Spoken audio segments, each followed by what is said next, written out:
Well, it's great to have you here with us today as we look deeper into God's Word. I believe that you, like me, are not satisfied with just a surface treatment of the Word of God, but we want to live God's Word fully with all of our heart every day and really please God in all of it. And consequently, we need to dig deeper down into the Word of God than what we're able to get just in a passing look at it. So today we want to talk again about being transformed by the power of the living God. He wants to change your life as he is in the process of changing mine. So we understand it's a process, but there's a way that we can actually cooperate with him to bring about his will in our life, but also in the situations of life as well.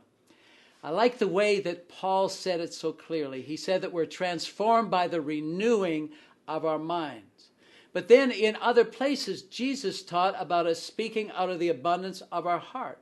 So there has to be a connection between where the heart is speaking and where the mind is understanding. Now, maybe you're like me. You hear something, maybe even things in the Bible that God has said, and it hits your mind and you say, wow, I like that. I want to run with that.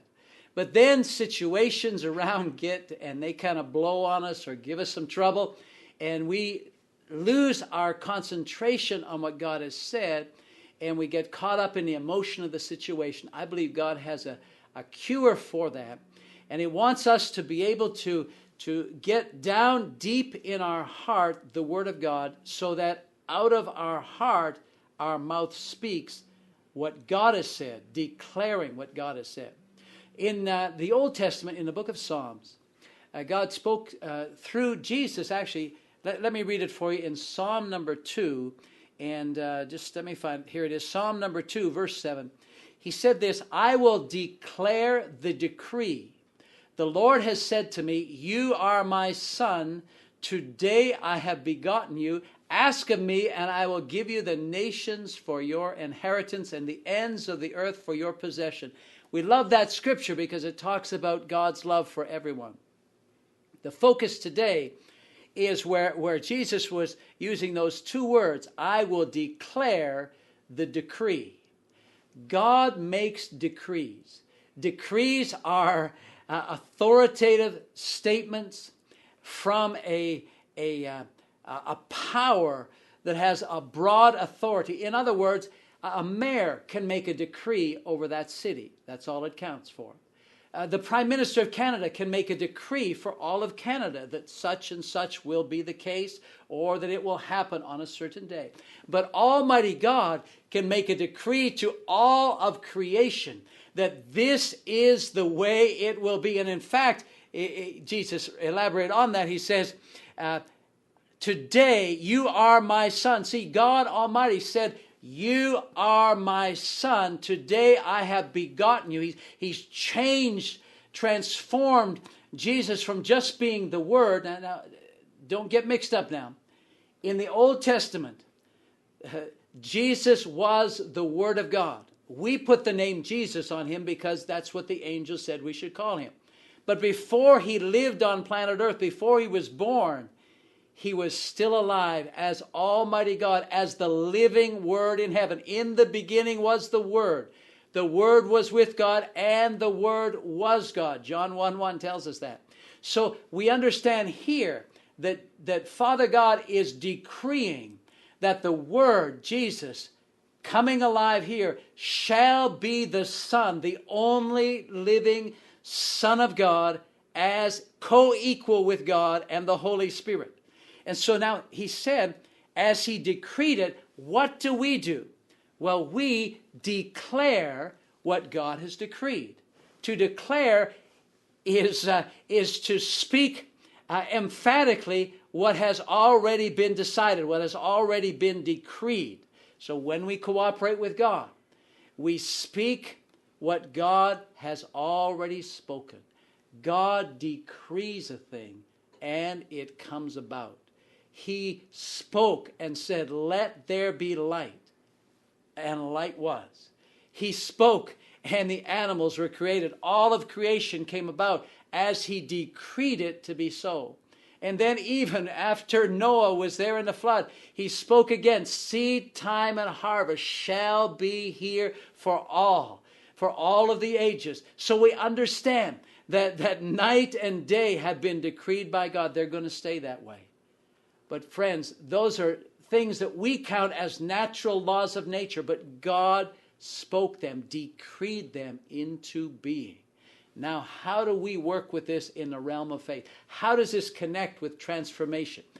God wants our lives to be so transformed by His Word that we don't just speak our desires. We speak the desires and the supernatural, perfect will of God over the situations around us. He wants us to have our minds renewed by God's Word so we can think the thoughts of God, so we can get them down inside of our heart so that when trouble comes or trial comes, that's what comes up out of us is the will of God, declaring the Word of God over our situations. God's going to help us with that. Let me give you an example. Take the Word of God for a situation in your life. Perhaps you're having a financial situation. What does God speak? What does He declare about finances? Well, in the Old Testament, He talks about bringing in a tenth, a tithe. He said, if you do that, then I will do this. I will ensure that you're not robbed, that your animals produce, that you have abundance. In fact, I will open the windows of heaven unto you. That's what God said. In the New Testament, Jesus spoke it a different way. He said, if you give, it shall be given to you. Good measure, pressed down, shaken together, men will give to your bosom. That's in Luke 6:38. And so the coincidence is there, Old Testament or New, God does not change. Our prosperity is based on our diligence. The hand of the diligent shall be blessed. It's based on our generosity, our willingness to give to God what He has said is His already. The tenth belongs to Him, doesn't belong to us. He just gives it to us so that we can give it back to Him as an expression of our integrity and love to Him. And then to give offerings over and above. And as we give, then God finds other people and puts money through them to us, or He brings it to us in many supernatural ways. So how does that work then? How do we get transformed by that? We can have the knowledge that if I give, it shall be given back to you. And so then that causes us to give so that we will get back. But God's principle is a principle of generosity. It's the hand of the diligent that is blessed. So that means we generously give our time and our energy to our employer. And as we do that, we are blessed with the finances He gives us, but also with promotions, because promotion doesn't come from east or the west. It comes from above. It comes from God as we work as unto the Lord. You see, generosity is not just about finances. It's about doing your best. It's about giving your best in every area. And as you do, God blesses you with that. So when we catch that inside of our heart, that generosity goes beyond money, beyond writing a check, beyond just something like that I plant a physical seed of finances, a loonie or a toonie, a $100 bill, whatever it is, and then we expect a result back. It's the generosity of my heart obeying God. When we catch that down in our spirit, then our mouth starts to declare, thank you, Lord. All my needs are met by you. Even when we see lack, we say, thank you, Lord, that you are well able to do exceedingly abundantly above all that I ask or even think. Lord, I thank you that you are at work bringing the resources to bear so that I can live in a way that you desire and I can fulfill your plan every single day. And God does the supernatural work behind the scenes. And so what transpires then is, first of all, we receive God's word. Faith comes by hearing, hearing by the word of God. We receive God's word in our mind. And then as we think about it, as we meditate on it, as we consider how it fits into our own life, as we put more value on what God says than our circumstances, our past history, our past teaching, and we agree with what God says, and we verbalize that, even if it's just to ourselves, that faith starts to grow, and it starts to move our understanding down from our mind down into our hearts, where it connects with the Spirit of God. And then we find ourselves agreeing with what God says. Yes, it shall be done. Hallelujah. And then as that matures, and as we start to take on the character of Christ, so that we understand generosity is not so that we can live big. It's so that we can give big, so that we can help others, so that we can change the world around us with God's blessing coming from our life. Then we have the life of God in us. And then what transpires, we see a need, and we just decree it shall be met in the name of Jesus.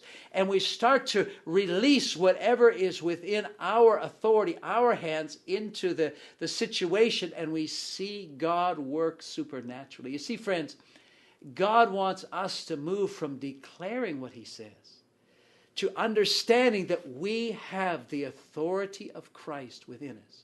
Matthew 28, he said there that all authority in heaven and earth is given unto me. Therefore you go. Did you catch that?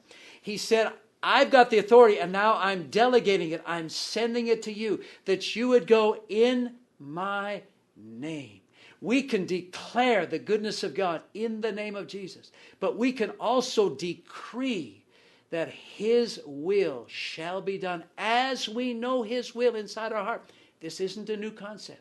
It may be new to our minds, but all the way from the beginning of the Bible, it's been transpiring this way. In fact, Moses, sometimes he would speak, and the Bible says God fulfilled the words of Moses. You see, Moses knew God. He walked with God. He knew the heart of God, and he spoke the will of God even before the Bible, as we know it, was written. He spoke the will of God because he knew the heart of God. And God fulfilled the words of Moses. I believe God wants to fulfill your words as you declare God's word over your household, over your friends, over your neighbors, over the situations of life, perhaps even over areas that need help and healing. I just feel there's some there even today that need healing in their body, and you know God said, by his stripes you were healed. You know he says that, but it's moving down inside your heart now to a place of great faith where you boldly declare, be healed. Body, be healed. We speak to those bodies needing healing. Be healed in the name of Jesus. We decree that healing is done in Jesus' name. We declare that God's children shall receive help and healing every single day. I want to encourage you, dig deeper in the Word of God. There's even more still for you to mine out of what we've been talking about today. Look into God's Word for yourself.